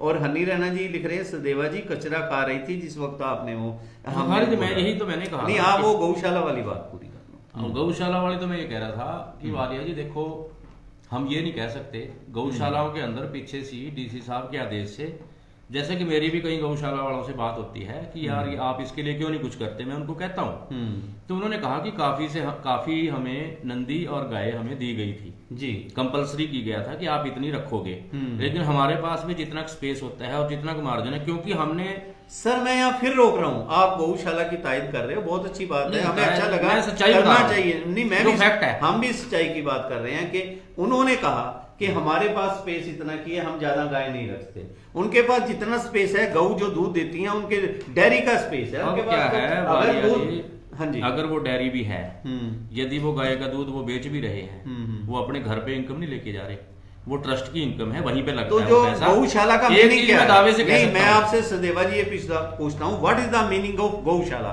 गौशाला का मतलब क्या है, मुझे ये समझा दिए। आप दोनों बैठे हो, पढ़े गौशाला- लिखे हो और अब विद्वान हो, जो बुद्धिजीवी हो। गाय दूध गौ- देती है, सरकार का गौशाला बनाने का मंतव्य क्या था, आप ये क्लियर कर। गौशालाएं ये जरूरी नहीं कि सारा साल वो सारी गौएं दूध देती हैं गौशाला की, कुछ गौएं देती हैं, कुछ नहीं भी देती। जब वो दोबारा दूध देने के लिए तैयार होती हैं, उसके बीच के खर्चे भी आते हैं, बीमारी भी है। आज जिन्होंने अपने घरों में भी डेयरियां खोल रखी हैं, वो भी हैंड टू माउथ हुए पड़े हैं, जिन्होंने प्रोफेशन बनाया हुआ है इसको। मतलब उसका दूध बेच के भी उनका घर का खर्चा नहीं निकल पा तो रहा। आपका एक कारण क्या है? एक अगर एक पशु या गाय भैंस कुछ भी मर जाता है, उसको कॉस्ट इतनी पड़ जाती है, मेडिसिन पे सबका खर्चा आता है। मैं ये नहीं कहता मैं गौशालाओं का मैं पक्ष इसलिए ले रहा हूँ, जितने सेवा भाव से वो कर रहे हैं अच्छी बात है। अगर कोई खामियां होंगी उसको भी हम उजागर करेंगे जो हमारे संज्ञान में ऐसी आएंगी। लेकिन अगर गाय की ऐसी दुर्दशा है, उसके लिए मैं ये नहीं कहना चाहूंगा कि गौशालाएं उसके लिए कोई जिम्मेवार है। कुछ हद तक हाँ, है या नहीं? प्रशासन उसके लिए जिम्मेवार है, कुछ हद तक अगर है नहीं, मैं नहीं मानूंगा बिल्कुल भी। कारण क्या है? यदि सरकार गौशालाओं को पैसा दे रही है, सरकार जहां पैसा देती है वो ऑडिटेबल होता है, उसका ऑडिट करना होता है। यदि सड़कों पे गौएं भेजने से उठवा के गौशाला में भिजवाने का काम प्रशासन का है, ना कि गौशाला वाला पकड़ के उसको लेके आप जाएगा। अभी तो कह के हटे हो कि हमने गौशाला से पूछा है गौएं रख लो, वो कहते हैं जी हमारे पास तो स्पेस ही नहीं है। प्रशासन ने भेजी, जितनी भेजी हम रख ली हमने, जितना हमारे पास स्पेस हो सकता था हमने उतनी रखी है। जितनी गौशाला में है ना, जो हमारे पास रिकॉर्ड है, जितनी गौशाला में अंबाला की हम बात कर रहे हैं, 2-3 जो गौशाला हैं, जितनी उनके अंदर गौएं हैं उससे 2 गुनी बाहर वालिया सड़कों जी, पे हैं। गौशाला का मतलब केवल ये नहीं है कि आवारा जो बिना दूध देने वाली गऊ की ही पालना करनी है। तो कौन करेगा? यदि हमें गऊ की वो जो दूध देने वाली गऊ को पाल के अगर वो किसी स्थान पे दूध दे के लोगों को, आज मेरे बच्चे को गऊ का दूध चाहिए, यदि वो आपूर्ति कर रहे हैं तो वो कोई बुराई नहीं कर रहे। यदि हम गोवंश को पालने का मतलब ये नहीं कि जो कटने के लिए जा रहा है हमने केवल उसको बचाना है। चलिए आपकी बात, अब हम दूसरी ओर चलते हैं। आपसे अभी दोबारा आपके पास आ रहे हैं, गुरप्रीत हैं, वो लिख रहे हैं नाम की गौशाला है सिटी में, बस डेयरी बिजनेस बना रखा है, पैसा कमा रहे हैं, शहर से बस यही रह गई हैं गौशालाएं। ये मैं नहीं, हमारे व्यूअर्स लिख रहे हैं। मैं आपकी तरफ आता हूं। जो इन्होंने गौशाला की डेफिनेशन बताई कि वो तो बहुत सेवा कर रहे हैं, उनका तो कोई कसूर ही नहीं है गौशालाओं का। ये कहते हैं मैं भी दूध लेता रहूं लेकिन पैसे देता रहूं, हमने तो कहा ही नहीं कोई फ्री में दूध ले रहा है। और इन्होंने कहा कोई आंकड़ा बताए कि सरकार कितने पैसे दे रही है, कोई आंकड़ा है आपके पास? है सर वो आंकड़ा भी बहुत जल्द जिले वाइज आंकड़ा आपको मिल जाएगा, क्योंकि आपको भी पता है आरटीआई लगाने में 1-1.5 महीने में जवाब आता है। पहले तो सरकार दे दें तो बहुत बड़ी बात जी, पहले तो सरकार उसको नुक्ताचीनी करती है, ये नहीं वो नहीं, वो 2-3 महीने तो वो पूछने में क्या चाहिए क्यों चाहिए, जबकि उन्हें साफ पता होता है कि मांगने वाले की, जिसने आरटीआई लगाई है, उसकी मंशा क्या है। अब मैं दूसरी बात पे आता हूँ। मेरे भाई अभी बता रहे थे कि इस तरह की, वो कहते हैं हमारे पास जगह नहीं है, अगर प्रशासन देती है, अगर जगह नहीं है तो उसके बारे में लिख के कौन देगा? गौशाला ही तो लिख के देगी। क्या किसी गौशाला ने डीसी को किसी और माध्यम से क्या कोई परफॉर्मा बना के भेजा? क्या कोई इस तरह की एप्लीकेशन भेजी? तो इसका मतलब तो ये है कि जो गौशाला में सेफ हैं, जो आवारा घूम रही हैं, तो आने वाले समय में अगले 2 सालों में ये 241 का आंकड़ा जो है, मुझे लगता है कि 2400 तक पहुंचने का कगार पर है ये, अगर ऐसे ही रहा तो। अगर सरकार इतना बजट दे रही है तो बजट जा कहाँ है? लेकिन चलो बजट की बात है, आरटीआई में इसका भी जल्दी खुलासा होगा सर, और ऐसा खुलासा होगा कि सब देखते रह जाएंगे कि हो क्या रहे। गौशाला में ठीक है वो सेब दूध बेचते हैं, आपने बात ठीक कही कि आपने ये नहीं कहा फ्री में लेते, वो बेचते हैं। इतना जो फंड आ रहा है उसका वो कहाँ इस्तेमाल कर रहे हैं? अगर उस गौशाला को बढ़ा नहीं सकते, सरकार को कहेंगे नहीं, तो फिर तो बाहर ऐसा ही होगा। वो दिन दूर नहीं है कि लोगों को सड़कों पे उतर के गौ माता की रक्षा के लिए आना पड़ेगा। हालात वैसे ही बने हुए हैं, हालात जो हैं वालिया जी वो वैसे ही बन रहे हैं। क्या शहर के एमएलए की कोई जिम्मेदारी नहीं है इसके प्रति? गौशाला वाले के पास अगर नहीं जगह है तो जो हमारे हरियाणा की पंचायत है, विधानसभा, क्या उसमें ऐसी आवाज नहीं उठा सकती? जी, ये काम तो शहर के विधायक ने करना है ना, ये चुनावी ईमानदारी करना है ना। मैं इनकी राघव जी की इस बात से 100% सहमत हूँ। यही मैं कह रहा था, मेरा कहने का भाव ये नहीं है कि मैं बिल्कुल कह रहा हूँ कि सारे जो है वहां पे सब कुछ बहुत अच्छा है, सारा कुछ ही सेवा से हो रहा है। लेकिन कई बार क्या होता है वाले जी, कोई व्यक्ति कुछ % सेवा कर रहा है, जी, जी, जी। हम उसको टोटली कई बार डिमोरलाइज भी नहीं कर सकते जितनी वो कर रहा है। उसके अलावा मैंने पहले भी कहा था कि सामाजिक संस्थाओं को सरकार को यदि लगता है, अब एक यहाँ पे हमारे पास में गांव है वाले जी, वहां उसने गौशाला बनाई, उस व्यक्ति की अपनी जमीन है। कौन सी जगह थोड़ा बताएंगे? अब ये बोखा माजरा के अंदर जो वहां पे गौशाला बनी है, वो उसने अपनी जमीन अपनी यूटिलाइज की, अपना सारा कुछ जितनी उसकी पूंजी थी जीवन की उसने करके, वहां उसके मन में एक था कि मैंने गौओं की सेवा करनी है, उसने गौशाला तो बना ली। उसके बाद धीरे धीरे हम भी कई कार्यक्रमों में वहां गए, तो हमने भी वहां गोपाष्टमी में कई कार्यक्रम होते हैं, सरकार ने थोड़ी बहुत जितनी मदद सरकार भी दे सकती है उन्होंने भी किया है। लेकिन आज भी क्या है कि खर्चे जो है बहुत हो जाता है गौशालाओं के। तो मैं ये कहता हूँ सरकार को इसका एक, मान लो अगर उसके पास सरकारी जमीन होती तो आज हम उसको कटघरे में खड़ा कर सकते हैं कि तेरे को जमीन सरकार की, सारा कुछ तेरे को सरकार ने दिया, दूध की इनकम भी सरकार की, खर्चा भी सरकार का। फिर तो सरकारी स्तर पे ऐसा क्यों नहीं? मैं तो यही बात कहता हूँ कि सरकार अपने टेक ओवर कर ले। सरकार के पास बहुत सी लैंड पड़ी है, सरकार लैंड एक्वायर करती है, उसको यूटिलाइज करने के लिए बड़ी बड़ी, हम आईएमटी का तो बड़ा हम कहते हैं कि आईएमटी में तो कितने एकड़ जमीन लगेगी जी, इसके अंदर तो बहुत ज्यादा लगने की, एक डिस्ट्रिक्ट के अंदर कितने एकड़ लगेगी जी। सरकार के पास इतनी सरप्लस जमीन पड़ी है वहां के लिए, क्या गोचरान के लिए हम वो जमीन नहीं अलॉट करके रख सकते? सरकार अपना नियंत्रण रखे, हम नहीं कहते हमें दे, हम तो कहते हैं हम वहां फिर भी डोनेशन देंगे, लेकिन सरकार एक हमें मौका तो दे कि ये मैंने ट्रस्ट बना के ये जमीन एक्वायर करके ये उन गौओं के लिए है जो गौशाला वाले नहीं रख पा रहे थे, सरकार रखेगी। और सेवा करने के लिए जनता दानी बहुत है वालिया जी, देने वालों के मन में बहुत दया है। आज भी घरों के लोगों को पता है कि यहाँ बाहर एक्सीडेंट हो रहे हैं, वो हो रहे हैं, लेकिन फिर भी करुणा से मन भर आता है। उसको भूखा हमारे लोग फिर भी नहीं देख पाते, कोई उसको चारा रोटी जैसे भी अपने होता है उसको डालते हैं। सेवा भाव में लोगों के मन में कोई कमी नहीं है, लेकिन सरकार की पॉलिसी इसके लिए बढ़नी चाहिए ठोस। अगर गो रक्षा करनी है, मैं तो कहता हूँ गो पालन आयोग बनाओ। गो रक्षक केवल गो रक्षक नहीं, मैं कहता हूँ गो पालक भी चाहिए, हमें समाज सेवी भी चाहिए। लेकिन समाज हमें, आज मान लो वालिया जी आप हो, आप अगर कहो जी मैं सेवा करना चाहता हूं, आपके पास कोई स्पेस नहीं हो सकता, आपको ऑथराइज अधिकार नहीं है। आज आप किसी पशु को, गाय को रख लोगे नियंत्रण में और उसको कुछ हो जाए तो आपके ऊपर धारा लग जाएगी। बिल्कुल, बिल्कुल। अगर मेरे सरकार अपने नियंत्रण में ले, आज सरकार उसको हमारे उस भरोसे छोड़ रही है कि लोग जिम्मेवार, बेचारे मोनू चावला या दूसरे लोग हैं जो गो रक्षक, बेचारे गो सेवक ये लगे हुए हैं भाई, क्या केस भी इन्हीं पे बेचारों पे दर्ज होते हैं? जो सेवा करता है उन्हीं के ऊपर मुकदमे भी दर्ज होने हैं। तो क्या जनता केवल मुकदमे भी जनता झेले, सेवा भी जनता करे? तो सरकार का ये दायित्व नहीं बनता।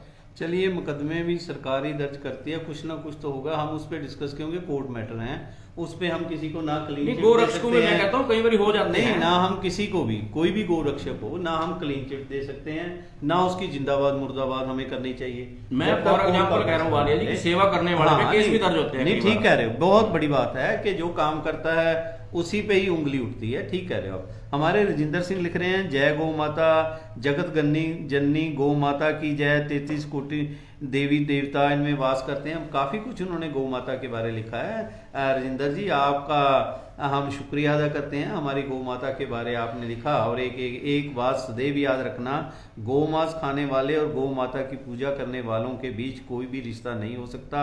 गौ हत्या बंद करो, सरकार गौ माता को राष्ट्रीय माता घोषित करे। जय गौ माता, जय गोपाल, इनका ये कहना है कि इस तरह का होना चाहिए। चलिए, अब हम बहस को थोड़ा अपनी ओर लेकर, हमारे हरविंदर सिंह इत्तन हैं, ये लिख रहे हैं कि जो सचदेवा जी ये कह रहे हैं कि आप कह रहे हो कि भाई लोग खाना डालते हैं, गौओं को पेड़ा देते हैं, लेकिन कहते हैं जगह जगह गौओं को डंडे मारे के भगाया जाता है, ये भी कह रहे हैं। दोनों बातें हर एक तरह के लोग, हर तरह के लोग हैं इत्तन जी। और जब तक हम आप खुद आगे आकर बात नहीं करेंगे, जब तक हमारे मन में दया दृष्टि नहीं गौ माँ के प्रति आएगी, तब तक आप सरकारों को देख लो, सरकार किसी की भी सरकार हो, वो तो वोटों की राजनीति होती है, भाई ये कर देंगे वो कर देंगे, बाद में क्या होता है आपके सामने है सारा कुछ। राघव जी, लास्ट के 1 मिनट में आप लोगों को, सरकार को और अपने आप को, अपनी संस्थाओं को क्या बात कहना चाहेंगे, क्या अपील करना चाहेंगे आज गोपाष्टमी के मौके? आज गोपाष्टमी के मौके पर मैं आप सभी से यही हाथ जोड़कर एक अपील करना चाहूंगा। लोगों से सबसे पहली जो अपील है लोगों से करना चाहूंगा, क्योंकि जब तक लोग नहीं जागेंगे, लोग अवेयर नहीं होंगे, तो जो प्रशासन में बैठे अधिकारी हैं ऊपर बैठे हैं वो नहीं सुनेंगे। इसके लिए हमें आवाज उठाने के लिए आपको आगे आना होगा, आपके साथ हम आगे आएंगे, हमारे साथ मीडिया आगे आएगी। तो मेरी एक यही आपसे गुजारिश है कि इसको सीरियस मैटर लेते हुए आगे आए, प्रशासन को बताएं। प्रशासन नहीं सुनता, न्यूज चैनल को बताएं। और मैं सरकार से भी एक मांग करना चाहूंगा कि जिले वाइज जितने भी रजिस्टर्ड ये हैं जो गो संस्था वाले हैं या और संस्था वाले हैं, उनसे एक ब्यौरा मांगा जाए कि आपने हर वर्ष अपना एक ब्यौरा दीजिए, आपने क्या किया गौवंश के लिए। और जितने अनआइडेंटिफाइड हैं उनको सबसे पहले उनको रद्द किया जाए। दूसरा, एक डीसी साहब को मीटिंग बुलानी चाहिए हर जिले में, जिसमें समाज के सभी लोग हों, बुद्धिजीवी लोग हों, आप जैसे हों, जैसे सचदेवा जी का एक अपनी संस्था है, वालिया जी आप भी बुद्धिजीवी हैं, प्रेस के भी हैं आप, मतलब हर तरह के लोग होने चाहिए, जिससे उनसे राय मशवरा किया जाए कि आप बताइए, आपकी राय बताइए, हम अपनी राय रखेंगे, उसका कोई ना कोई हल जरूर निकलेगा। ऐसा नहीं है, ये हिंदुस्तान है, ये हमारा देश है, भारत माता को सब यहाँ पूछते हैं। तो भारत माता के लिए, राजनीति के लिए नहीं, भारत माता के लिए मुझे लगता है चाहे वो किसी भी पार्टी के हों, किसी भी संस्था के हों, किसी भी मीडिया के हों, वो सब आगे आएंगे। मेरा आपसे अंत में यही आग्रह है कि मैं हाथ जोड़कर विनती करता हूं, अगर ऐसा कहीं आप देखते हैं कि गाय कूड़ा खा रही है, कुछ कर रही है, तो दीप एक्सप्रेस में अपना फोन करके अपनी आवाज उठाएं। संस्थाओं को ये अपने आप जगाएंगे, अगर वो नहीं जागते तो आप जागिए। धन्यवाद। बहुत अच्छी बात राघव जी आपने बात की। अब मैं अपने शक्ति मंच के जो प्रेसिडेंट हैं, कई सोशल संस्थाओं से जुड़े हुए हैं, हमारे भाई प्रद्युम्न सचदेवा जी। प्रद्युम्न सचदेवा जी, आप लोगों से क्या अपील करना चाहेंगे ये आज गोपाष्टमी के पवित्र मौके पर, क्योंकि हमारे हमारे अपने हिंदू भाई ही भूल चुके थे कि ये कौन सा दिन होता है। मुझे बड़े आश्चर्य हुआ जब मैंने कई बुद्धिजीवियों से, कई लोगों से बात की कि कहते वालिया जी ये क्या प्रोग्राम, ये कौन सा आ गया। इस तरह की बातें हुई मेरे साथ, जो मुझे एक ठेस सी लगी कि कम से कम हम अपने पिछोकड़ को, हम अपने जो हमारे महापुरुषों ने रीति रिवाज चलाए हैं, आहिस्ता आहिस्ता हम उसे भूलते जा रहे हैं। और इस मौके पे आप क्या अपील करना चाहेंगे, क्या कहना चाहेंगे, इसके बारे आप एक मिनट। वालिया जी, आज इस गोपाष्टमी के पावन पर्व पर बहुत सी हमारी आज बातें हुई। इस चर्चा के अंदर राघव जी ने भी बहुत से आंकड़े प्रस्तुत किए जी, आपने भी बड़ी सार्थक एक चर्चा की। ये चर्चा हमने केवल इसलिए नहीं की कि किसी को हमने कोई क्रिटिसाइज करना है, बिल्कुल, या किसी को कुछ ऐसा करना है। ये चर्चा इसलिए की गई है, इसमें हो सकता है कुछ कटु सत्य होंगे, किसी को कड़वे भी लग सकते हैं, अच्छे बुरे लग सकते हैं, लेकिन हमारा तो चर्चा करने का मकसद एक था कि समाज के अंदर एक चिंतन की भावना, कम से कम मैं हर त्योहार पे ये कहता हूँ कि हर त्योहार को एक चिंतन दिवस के तौर पे मनाना चाहिए। किस दिन पे हम क्या चिंतन करें, किसी त्योहार पे हम भाईचारे का प्रण लेते हैं, किसी पे हम सामाजिक सौहार्द का प्रण लेते हैं। इसी प्रकार इस गोपाष्टमी के पावन दिन पे हमारा ये फर्ज बनता है कि हम ये प्रण लें कि गौ माता, जो गो वंश है, जो हमारी धरोहर है, जो हमारी संस्कृति की पहचान है, जिसको हम गौ माता बोलते हैं, जिस प्रकार एक माँ अपने बच्चे को सब कुछ देती है और वो बच्चा जो है उस माँ का जो है कर्ज कभी नहीं चुका सकता, ऐसे ही गौ माता ने जो हमारे ऊपर कर्ज हमारे ऊपर है, हम उसको कभी नहीं चुका सकते।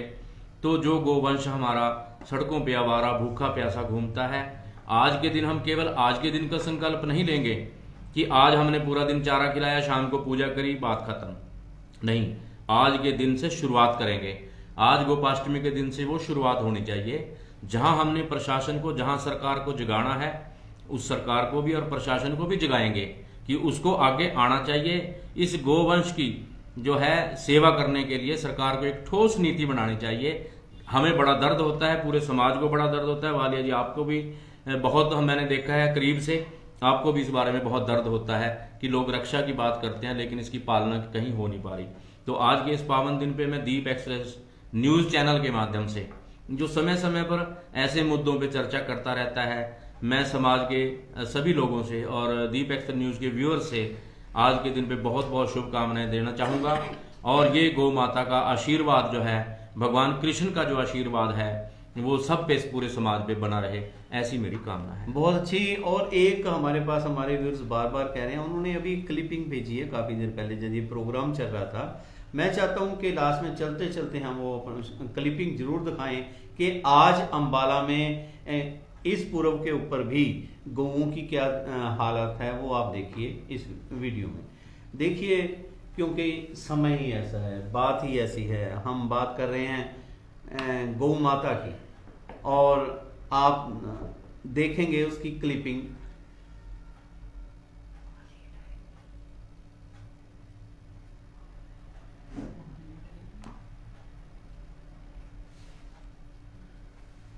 आप देख रहे हैं ये क्लिपिंग, थोड़ा क्लोज करके दिखाइए आप, आपका मोबाइल आ रहा है।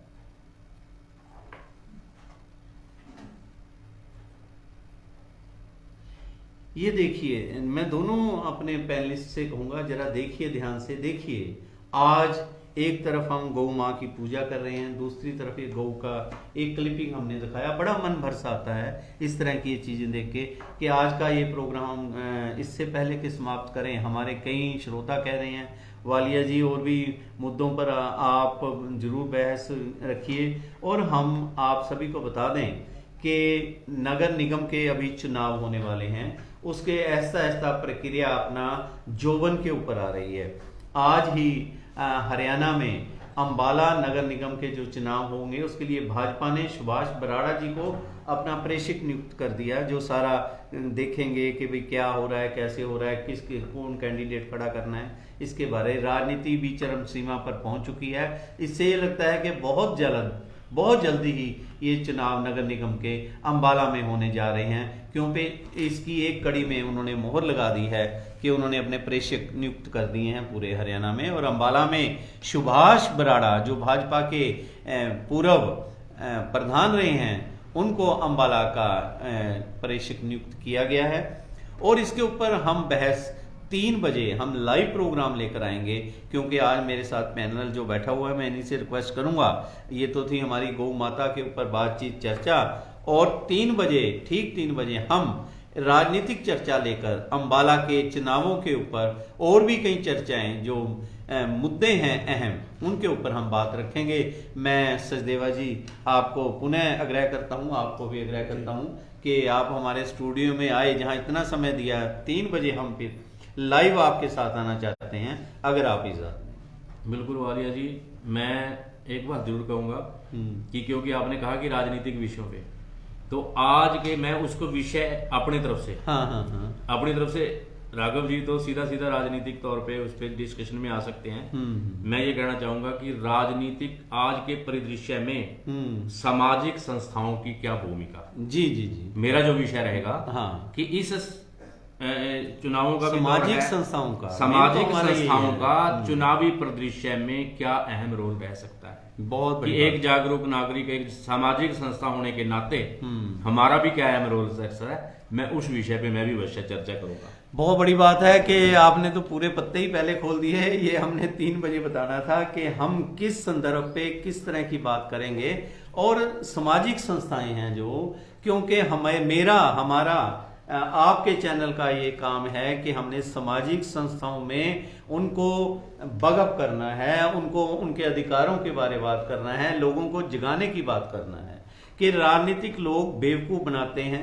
चाहे मैं भी अगर राजनीतिक चोला ओढ़ लूंगा तो मैं भी ये कहूंगा कि मुझे वोट कैसे मिले, साम ताम दंड भेद हम सब बरतते हैं, लेकिन सामाजिक संस्थाओं का ये कर्तव्य बनता है कि एक मशाल की तरह आगे आए और लोगों को जागरूक कराएं, भाई ये सच है, ये झूठ है, ये दर्पण है, इसमें ये शीशा है, इसमें ये चीज आपको नजर आएगी। तो इस तरह की हम आज बातचीत रखेंगे। मेरे साथ राघव जी होंगे और प्रदुमन सचदेवा जी होंगे। ठीक 3 बजे हम दोबारा आपके सम्मुख आएंगे राजनीतिक चर्चा लेकर। तब तक के लिए हमें इजाजत दीजिए। नमस्कार।